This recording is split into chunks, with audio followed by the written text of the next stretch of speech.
So this is John Costa at the Dot Media Centre. It's great to catch up with a good friend of the Dot Media Centre, Jane Holden at the Andrew Green Foundation. How are you this morning? I'm really good. Thanks, John. Thanks for having me on. Cool. So I'm absolutely delighted that you are looking so fresh and alert and stuff, because this is you're running 5 kilometres every morning for the month of February to mark your 10th anniversary of working at Andrew Green Foundation. So how's it going? Well, it was going okay until the snow came. But having said that, it's not stopped me. I have been out every morning. I've done the 5K. The snow is challenging, shall we say, but you know, I'm still getting round. I'm very slow in it, but the dog's loving it, so that's yeah. And you did say this morning you made a snow angel. Was it you got down to make the snow angel, or were you down there anyway, so you thought you'd make the snow angel? No, I didn't fall, and I know I'm at a certain age where, you know, we do have a fall every now and then, but no, I got down at the end of it to celebrate day 10 in the snow. I made a snow angel, so never too old, are you, for a snow angel? No, absolutely.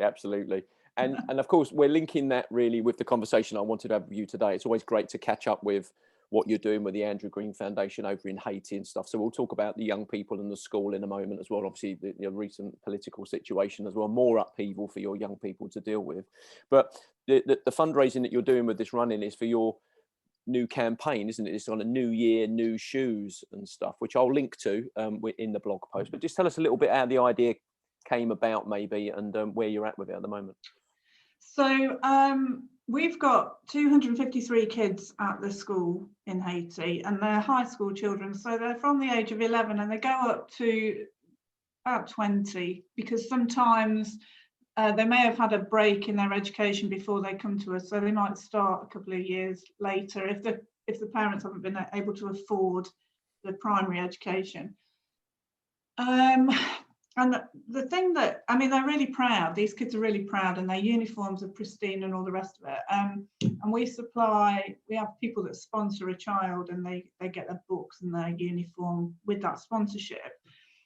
And shoes are a real issue for the kids, A, because they're hard to come by, B, they're very expensive, and C, the roads that the kids have to travel to get to school are like dirt tracks. And when the rains come, the area that they're walking through is prone to flooding. So obviously these sort of cheap shoes that they've had to pay, the parents have had to pay a lot of money for cheap shoes over there, don't last very long. So sometimes kids don't come to school purely for the fact that they don't have the correct footwear. So I decided that we should have a campaign to target this. So I applied for a couple of grants. And the funders didn't think it was a big enough deal, you know, which... Whereas what you're saying here is it is actually the deal breaker, isn't it? Yeah. For these young people, So we didn't get the funding. So I thought, oh, right, well, I'll have to do something myself then. So I was over in Haiti in November, lucky enough to be able to travel to get over there in that little break in the lockdown that we had. I went to graduation, and which was fabulous. And then I just kept looking at these kids, and they're playing basketball. They've got no shoes on the concrete, and I mean, they're not complaining. It's just, I was thinking, you know, really, we ought to be able to do something. So I found this local NGO working over in Haiti. It's called Rebuild Globally. And the founder is a woman called Julie Colombino, and she's an American lady, and she went out to Haiti after the earthquake in 2010. And she did some disaster relief work. And then she stayed, and she's built up this NGO, and she's got a factory not far from our school, actually. And it's run all by Haitians, and they've created these shoes that are made from, I mean, they're fabulous. They're made from recycled tires, because in Haiti there's tires in the road everywhere, so you can get those quite easily. So they've recycled the rubber in the tires to go on the soles of the shoes. So actually the shoes are called the 50,000 mile shoes, because that's how many miles you can get out of them, hopefully. And they've sourced all of the materials that they need to make proper leather good shoes for the kids, all in Haiti. All the employees are Haitian. And then there's a refugee camp on the Dominican Republic Haiti border, which is about, on a good day, probably a 3-hour tap journey into Port-au-Prince, where the factory is. And they give the tires to the refugees in the camps to mold. So we're paying these refugees some money, so hopefully they can find somewhere to live. So we're actually employing about 30 refugees on the border, and then the people that work in the factory come from the refugee camp. So Rebuild Globally send a tap over. They drive 2.5 to 3 hours in to work in the morning. They work all day in the factory, but it's air conditioned. They're given water. They're given lunch. So it's a good job. They're paid a proper decent wage, and then they go back in the evening. And whilst they've been in the factory, the refugees in the camp have molded the tires for the shoes. So I went and I saw the factory working, and I spoke to the workers, and I saw that actually it's really good for the Haitian economy. I mean, I could take suitcases full of shoes into Haiti for the kids, but actually that's not solving the problem. There's a whole bigger issue going on in Haiti. Yeah. So it's creating an economy, isn't it? Yeah, so I think, and also it's really important for our kids at the high school to understand that they're buying goods that are 100% made in Haiti by Haitians, because that's what we're trying to teach our children, that they need to stay in Haiti to make Haiti a better place. So for me, it's a win-win. So the kids get the shoes and the Haitian economy benefits. And we're working with a very like-minded NGO with the same ethos that we have. So, for me, it's a no-brainer, but I didn't have the money for it. So in January, I started a campaign. It's called New Year, New Shoes. And one pair of shoes costs £25, which I know sounds a lot. And and I can get it cheaper, but I don't want to do it cheap. Yeah, as you said, it's what that money is then used for, isn't it? It's what it's starting to create, a circular economy that's local, that's benefiting locals, rather than something that's brought in all the time. Yeah,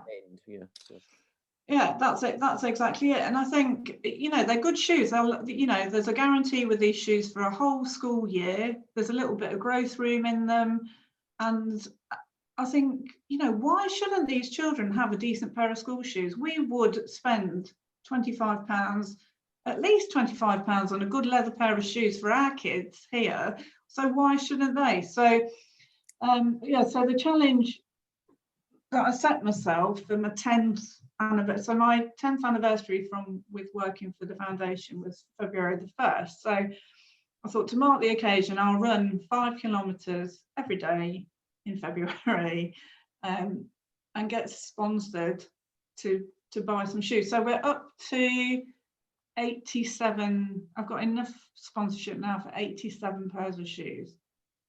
Cool. Which is brilliant, but we've got 253 students. So in fairness, not all of them need shoes initially, but I would like just to know that in the pot we have enough. And actually, I think I'll probably, it's going so well, probably make this an annual fundraiser. And when the world, a good thing, isn't it? When the world gets back to normal, maybe running groups. And I'm doing a little bit. Well, you're helping me out here tomorrow, doing a run with me. That's why I'm interviewing you today. I'll be unable to talk tomorrow after running 5K. You'll be fine. You're absolutely fine. I might be making a snow angel all the way round, but there we go.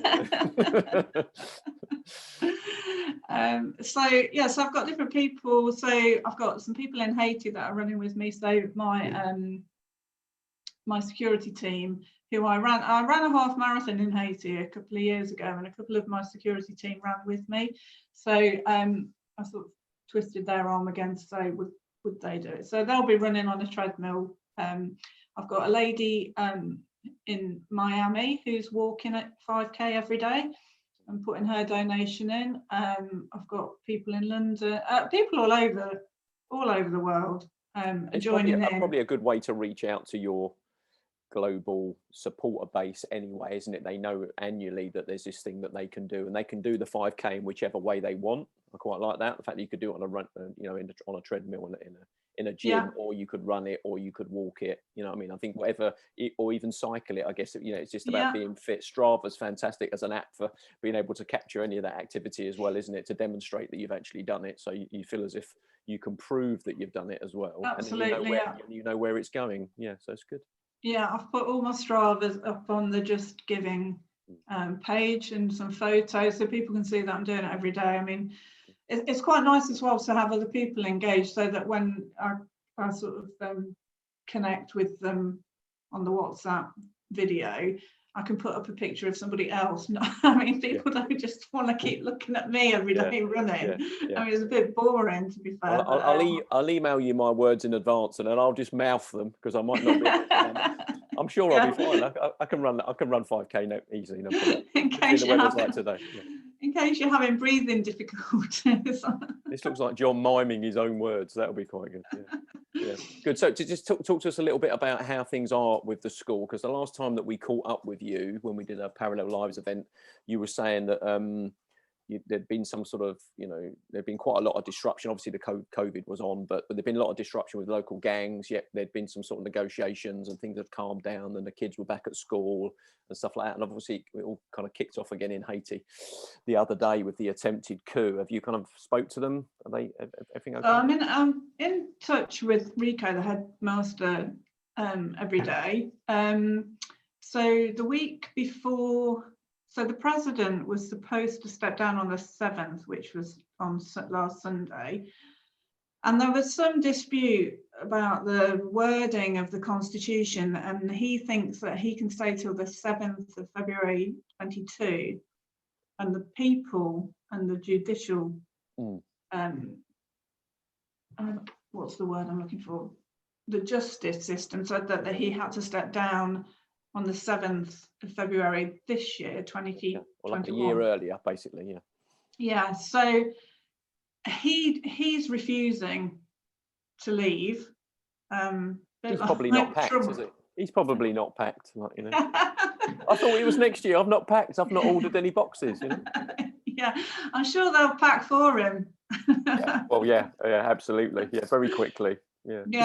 No matter where you look in the world, you've got this turbulence at the moment that COVID-19 has really had an impact. People I know across these 100 countries that I support with Parallel Lives and try to engage with, everybody's having their own challenges, particularly when it comes to fundraising, because obviously their usual donors and supporters are not able to fundraise themselves back in their own country, and then they've not got no real support. And I think that's what really makes your organisation quite unique, really, isn't it? Is that you've built and established it in Haiti with Haitians, the teachers, the schools, like you said, even the thing with the shoes, with the factory, you're benefiting that community. So really, the fact that you're impacted by COVID as in the UK, it has an impact, but it doesn't stop you from operating on the ground, because it's still people helping themselves, and like you said, your teachers and the workers and stuff.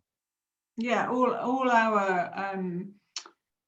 all our employees are Haitian, so we don't profess to know how to run a school in Haiti. I mean, I don't know how to run a school in the UK, so I mean, where would I start in Haiti? It's completely different. So what we try and do is we try and find the right people and give them the tools and the finances to implement the projects that that we have. So we just have the two projects. We have the school, which is where the bulk of our money goes to every year, and then we have the microfinance operation. Right, we're going to move on to that now. That's great. So that's brilliant. Well done. Not nicely segued into that one there. So how's that all going now with your partners there? So the microfinance, it's down in the south of the island. So Haiti's like Port-au-Prince is the capital, and that's where it's crazy. There's lots of people. That's where all the trouble is, and all the demonstrations and all the violence, kidnappings. But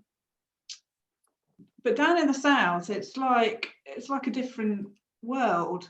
It's like you see on, what's that program that's on the television at the moment, the Caribbean detective chap. Yeah.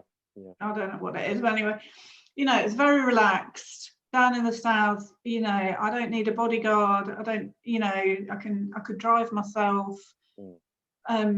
It's not threatening. It's beautiful. It's a Caribbean island. I mean, it is beautiful. And so we've got this microfinance branch where we've so far educated 2,600 women. Now they're really spread out. So we take the branch to them. So when you, and sometimes it's so far, when you think, so the branch is here in the village, if you think about how far you would want to drive in a day, and then double it, that is how far we reach out to these women. But as far as COVID goes, I mean, we did put a book together.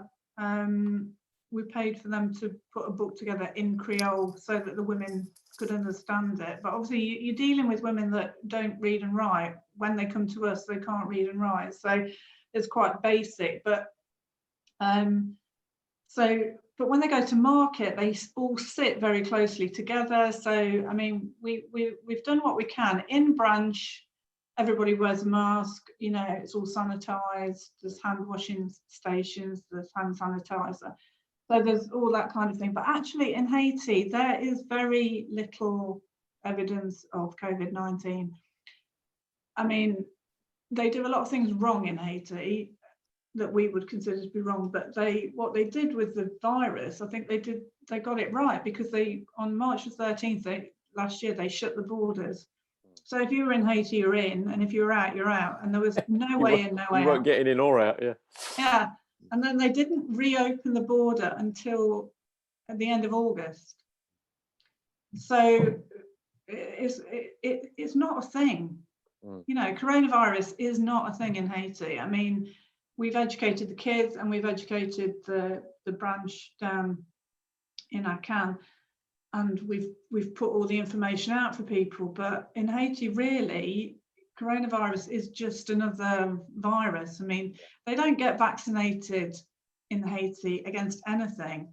And there's a study going on at the moment about countries such as Haiti, where the population are historically are not vaccinated against anything, and is that a reason why one of the reasons why they're not being affected by this virus like we are here. So coronavirus has had an impact, but it's not had a massive impact over there. So they've basically been able just to get on with their lives, and they had the cholera to deal with. So that was very difficult. The UN brought that in. And then I've got colleagues at the moment in West Africa. There's another Ebola outbreak, so yeah, there's the Zika. Yeah, it's one of those things, as you said. My colleague in Kenya, working in the displacement camp there, the Matari area, he said, well, you can't spread out, John. There isn't 2 meters in any direction or running water, so it's almost the practicalities of it, which is, it's all great if you're in somewhere like where we live, you're able to do that. But over there, it's a bit more, you've got to be a bit more sort of pragmatic about the kind of help that you can do and the advice that you give people, because if you don't give someone or help them to create a system or promote the fact that they've got a system that can work for them, then it's pointless. It's not exactly. I mean, yeah, but I think you've hit the nail on the head there, because in Haiti we would not profess to go in and tell them how to run a school or run a business or run a bank,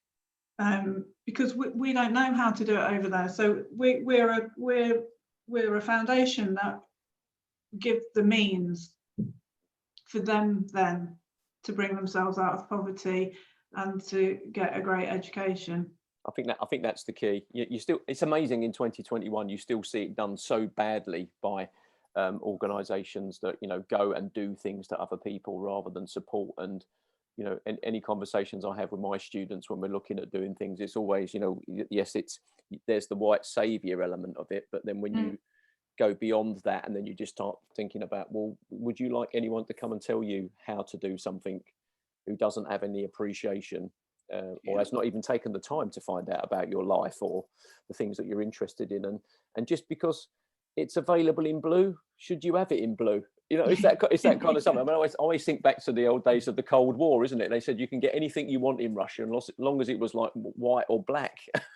So, you know, the wall coming down suddenly meant that there was all of this colour, and so you've got the functionality of it, but then where's the aspiration to be able to move on and have what you want? And I guess coming full circle back to the shoes as well, isn't it? With young people, they all look incredibly smart in their uniforms. And you know, the last time we spoke, we were very, very lucky.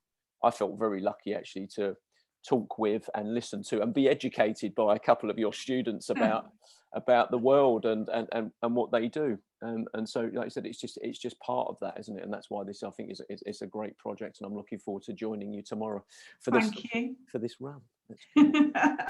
Yeah, we'll have fun on it. It's a nice virtual link up, and you'll feel great afterwards. Yeah, it's a good way of energizing for the day. I think that's great. And one final thing before you go, I just want to show you this. Obviously, we spoke about this Wonder Bag thing. Oh yeah, I need to come and get that. I've ordered it. Yeah, I've opened it for you. This kind of micro slow cooker that once you've heated your stuff up and you put it in, you can seal it in a couple of hours. We've been testing it out, which is great. We've bought a few more as well from Ken Dunn, Africa's Gift, for the community shop here with Zinfia, run by the Zinfia Trust.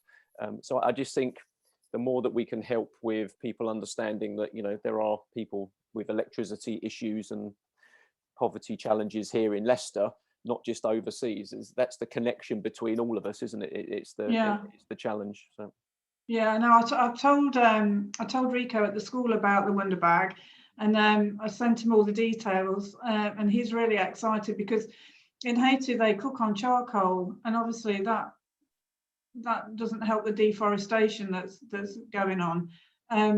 So they're very keen to get the bag. So I'll take it over next time I'm allowed to travel. I can see them having a few of these and putting some stuff, heating it up in the morning, putting it aside. All the young people are in lessons. They eat it at lunchtime, and then maybe they put some more in, and they've got something to take home. Home in the evening. Perfect. That'd be fantastic. Perfect. What a great little project. So that's all right. That's good. Thanks for that.